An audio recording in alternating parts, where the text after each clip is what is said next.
Mwahaha. Mwahaha. Mwahaha. Okay, gods, we are not made to make that scary. Mwahaha.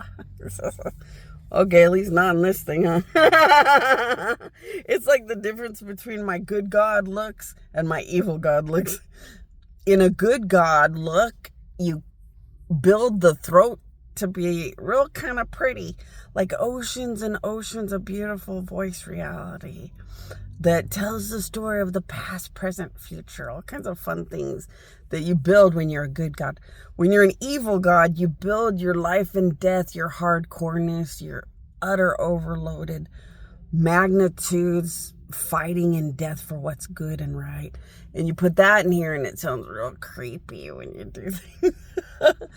I'll be probably the only one where I could go, mwahaha, I can get away with it probably.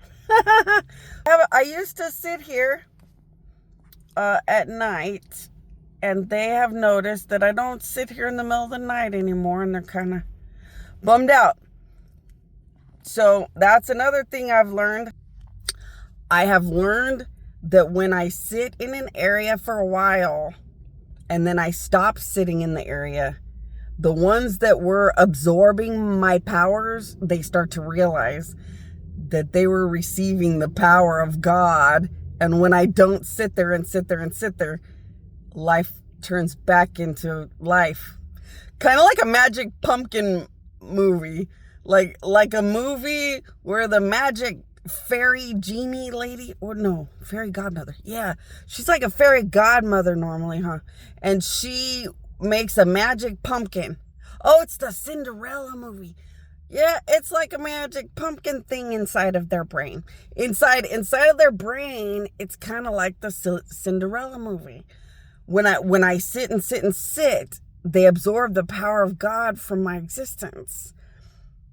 And they don't appreciate or notice it because they don't realize they're drenched in the power of God, making their life abnormally amazing or happy or good or energetic or on and on and on. And my powers tend to make you have more financial happiness and stuff. And but you don't always notice that the power of God's doing it all until I don't sit and sit and sit. And when I don't sit there for a while, they notice that everything's changing. They're losing their magic pumpkin. And they're just turning back into Cinderella without the magic pumpkin. That's kind of cute. But anyway, yeah, here. This is right next to the Walgreens at 111 in Monterey. So it's just some bank. I think it's called California Bank or something. And it's just a bank. And I sat here at night waiting for my next Lyft rides because this was a good spot in the middle of the night to wait for the next Lyft ride. And the Westfield kicked me out more than once. And the Westfield Mall was like, you can't park here, but like Walgreens doesn't care when you park by the Walgreens. Well, the Walgreens has people going in and out, so it's like, well, I just want to park out of the way. I'm just waiting for my next Lyft ride all the time.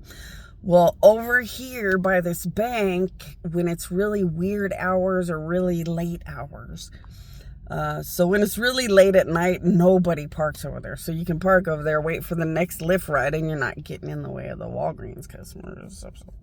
So I would park there at night, and it was so that my powers would go into the owner's wife. The owner's wife. So California Bank, the California Bank has some owner who's a guy, and his wife struggles through life and death. And I was trying to bring the power of God to just make the wife's life very beautiful and miraculous as much as I could. But yeah, it looks like everybody else started to realize the benefit of the power of God. Well, at least they're not San Diego. If I was to live and then move, you guys are, wait, I might move. I'm trying to get a traveling sales advertising sales job. How would you say that? Traveling advertising sales. I've been a billion salespeople, so I've sold all kinds of different things, and I like sales because I like to just be so excited when people buy something. And it's more exciting and more exciting and more exciting every day when somebody buys something from me, because they might get the power of God and whatever they had bought anyway. So it's kind of fun. Like, okay, I was selling those credit card machines. So I ran around and I got somebody to buy the credit card machine. Well, she was like a beautiful lady in the LA type area. So she was in the LA type area. She was a beautiful lady with a beautiful mother, and they got a credit card machine. And they were worthy. So, okay, she was in the LA area. It was a daughter and a mom, and they decided to get the credit card machine. And so they signed up with me to get their credit card machine. Well, in addition to the credit card machine, their morals were like 76%. They had 76% morals. So they got a pretty good blessing from the power of God. So it was kind of fun because they bought the silly credit card machine, which I was not happy. I did sales for these credit card machines. The gods told me that the credit card machines made fancy little fun receipts for the companies, and they didn't. And a bunch of other stuff, and it didn't. According to the gods, the credit card machine was supposed to make beautiful, fancy designs like flowers and more on the receipt, however the company wanted to build it. So that the receipts would have little designs, like a fancy business design for a law firm, or a fancy little flowers for a little floral people thing. And it didn't have that at all. I got pretty upset with that. And the credit card machines are supposed to give you all kinds of different sum totals to be the best business giants possible per day or something. I didn't see all of that.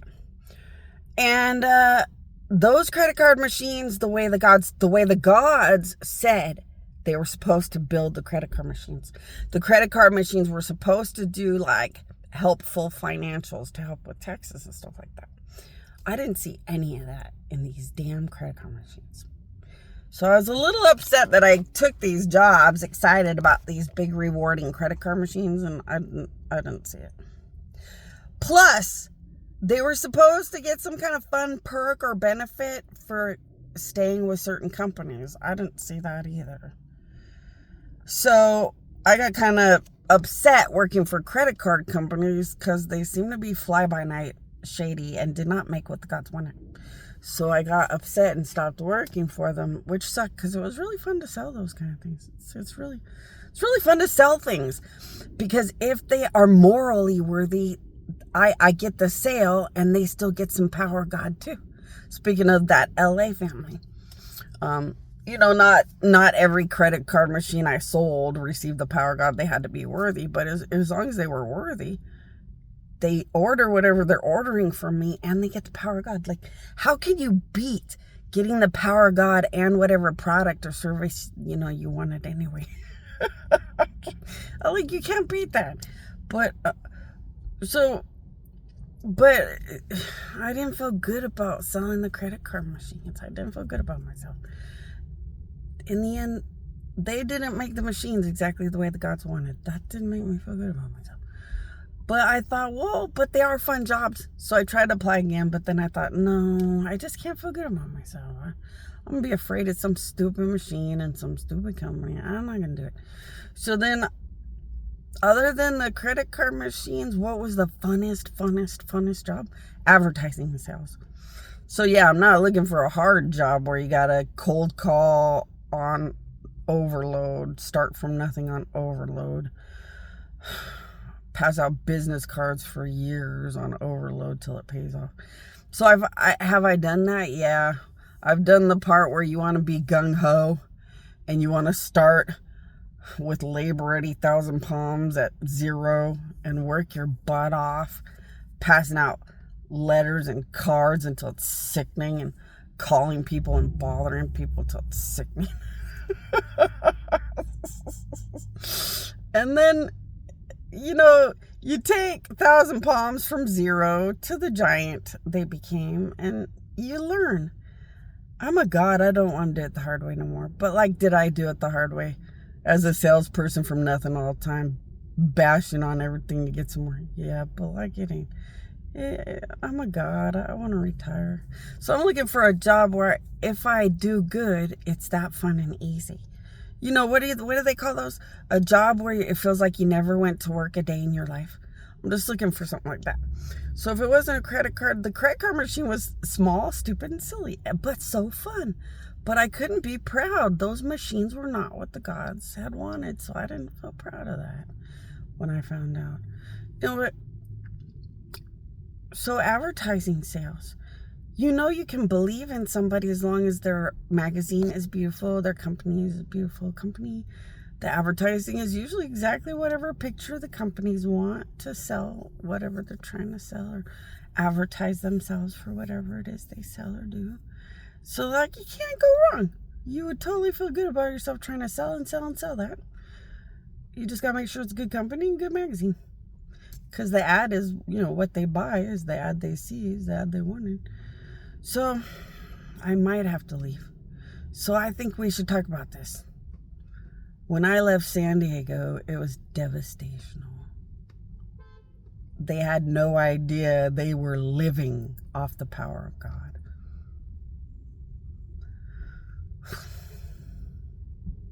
How would you get used to that or get good at it? I don't know. Most of them moved out here. I'm being exaggeratory, but not by much. When I left San Diego, they just moved to flock near me. And I thought, well, I mean, they're giant geniuses. I mean, that's the smart route, is to realize I can't live without Jesus or Bonnie or God or anybody. Well, I'll just live right where they live all the time. Yeah, that's one way to do it. I guess I can tell you guys where I'm going or not going when I get there. I have another job I'm applying for. It's advertising, sales, traveling. But I don't know if it's 100% traveling. I'm trying to find 100% traveling, advertising, sales. I think this one's only 10% or 30%. I can't remember. But I'm going to apply. It's just a phone interview so far. But like, I'm going to ask them if there's any 100% traveling. Because I'd rather just travel like a bandit and save up money. Well, duh, can't save money. I'll take it. Pack away money into that land. So I've been scanning landers because I know I can't afford SkyValley land. I love all my family and friends in SkyValley, but like, it's expensive out there. I don't know if you guys know that. SkyValley seems like it's the middle of nowhere and land is probably so cheap. It's not. SkyValley's pretty expensive. Really, I have a lot of good, happy, fun family and friends out there. And I mean, if you wanted to make friends, like if you make friends with people in SkyValley, you'd want to make friends with people in SkyValley. They have really fun parties. They can have parties all night. Nobody cares. It's the middle of nowhere. Most of them are footloose, fancy free, you know, make good enough money. That's really fun. It's really fun out in SkyValley, but it's too expensive. Like, I don't know anybody who could live out there. Like, when you're a smaller person, you wouldn't want to live out there. You'd want to go to like Landers. There's still areas of Landers where the land is pretty dang cheap. So I'm trying to set my sights for something small and easy like Landers. Although if I did get this job's not even in this state. So then I don't know, maybe I might find a piece of land appealing somewhere else. I don't know, because I'm gonna go wherever the job is. But I'll keep you guys posted. Okay, so you're that Yucca Valley husband. So you're the husband in Yucca Valley. When your car was driving by, I pointed out that you were a husband. In case, you know, anybody wanted to give you guys attention for being the husbands. So you're that Yucca Valley husband. And I attacked you last night. And you've been approached by some family of God and some people that just want to understand your God aspects. And when everybody approaches you, you're like, I'm not a disciple. I'm not a disciple. I wouldn't even know how to answer you people. Okay, I'm going to work on that. So I attacked you last night. I'm going to show up and show up. Now that I attacked you last night, I have more power and more control in your existence. So I'll go ahead and show up and show up and educate you as to how to be, a proper husband and father to all of existence, if that's what you want to start learning to be. And having more power in your soul will give me more access to educate you more. That was the problem. I wasn't attacking you enough with my powers. So I didn't have enough dominating, controlling your soul to help you to be like, because see, Santa Clauses have something called Santa Claus powers. So they have these weird powers from the gods. And as a Santa Claus, it's like they know everything. They don't really know everything. They have these weird powers made by all these gods to just magically know stuff. So as a husband, you're just going to magically know stuff, but I got to teach you how to use it and be able to be a husband. And you can only be a husband with me my way, because sometimes you end up with other, if you end up with a goddess, that goddess is going to want to raise people or raise the world the way they do. So if you end up messing around with a goddess, they'll make you into what they want you to be when they're working with you to help humanity or something. And then I work with you with my powers when I need to work with you to turn you into what I want for humanity and stuff like that. And everybody does their own things all the time. So as a husband, unless you really just wanted to be married to just me for a living, my husbands typically have many wives and more. Unless they're the clingy type that just marry me and only me. It happens, but not a lot. But I'll teach you all that too. And if you guys have any more questions as children or husbands, just put the questions out and I'll answer when I'm not getting no rides. Right now I parked here to put some more power of God into that dang California bank, because they're kind of noticing.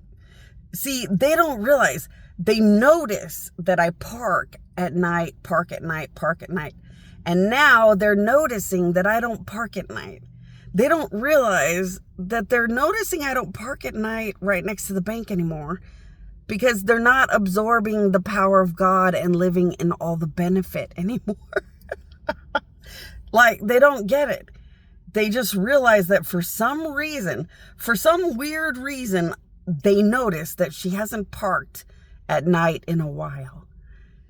They don't realize that what's going on up here is, oh my gosh, I was absorbing the power of God and living a very fun, unrealistic life. And now I'm losing the power of God. I'm not living as lavishly and spoiled in the power of God. But my human mentality wants to just notice that she hasn't parked here in the middle of the night recently. I guess, what the human reality of figuring out what they know or what they don't know and why. Silly humans.